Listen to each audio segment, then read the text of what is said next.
that particular item become fictitious asset. Say for example, the salary paid or electricity paid is an expense. Similarly, advertisement expenses are expense that cannot be transferred to someone. Say for example, I have 10 rupees in my pocket. If I consume cup of tea, the payment of 10 rupees either I make today or tomorrow is an expense, because I do not create any asset, but at the same time I lose 10 rupees from my pocket. So my asset is reduced without any commensurate benefit, without any creation of asset.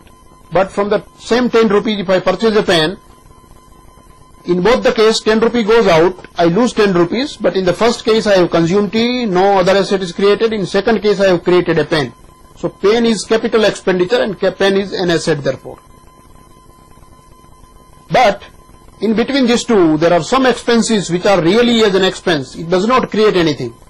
But we assume that this particular expense will give benefit me for a longer period of time. Say for example, I am incurring expenses related to advertisement.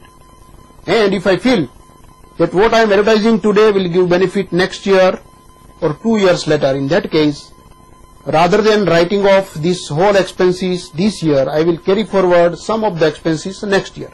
So these expenses are known as miscellaneous revenue expenditure. So on balance sheet, liability, asset, land, building, inventory, investment, inventory, debtors, case. Similarly, deferred revenue expenditure. So this is not really an asset like land, building or case. This is merely expenses related to giving an advertisement. But because I feel that this expense will give benefit for a longer period of time, therefore I am merely for the purpose of deferring to the next year, I am showing this as an asset side. So these assets are known as fictitious asset.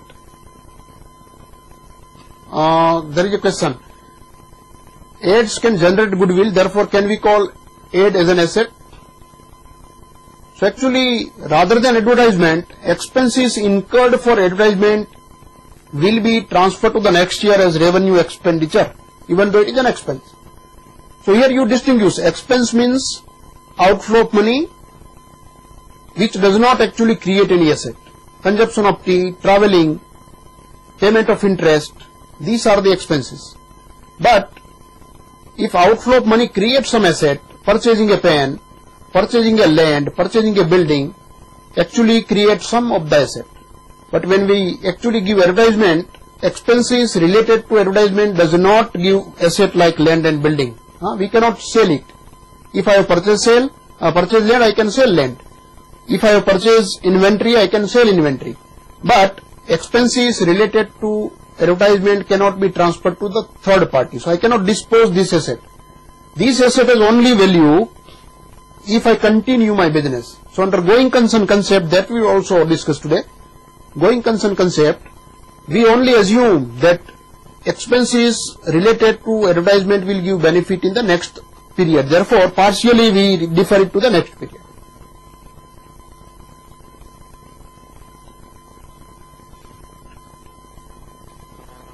So these assets are known as fictitious asset. One more fictitious asset, I will give an example. Ultimately, equity is provided by the owner, and today's session's essence is to understand why they are providing equity. They are providing equity for the purpose of earning profit.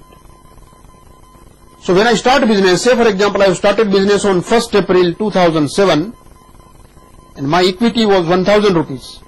So I have started business with my own capital 1000. On 31st March 2008,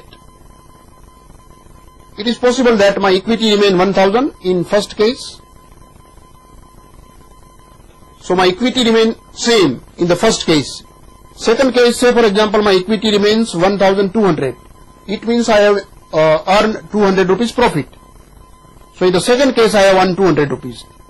We assume that in the third case it may happen that my equity reduced to 800 rupees. Here I have lost 200 rupees. So ultimately, the provider of equity expect if there is a return should be transferred to my equity. Similarly, if there is a loss, I will absorb the loss. But under Companies Act, if you look at the balance sheet of a company, you will see that every year the capital remain constant. Even though there is a profit, it will not increase. Similarly, if it will be reduced due to loss, it will not be reduced to 800 rupees. The reason is, Company Act says that capital of the company will remain constant. So to make equation balanced, you see, in the first situation, say for example 1000 rupees and there is a profit 1000 rupees, profit 200 rupees. So cash is increased by 200 rupees. This is asset, this is cash, and this profit will be transferred to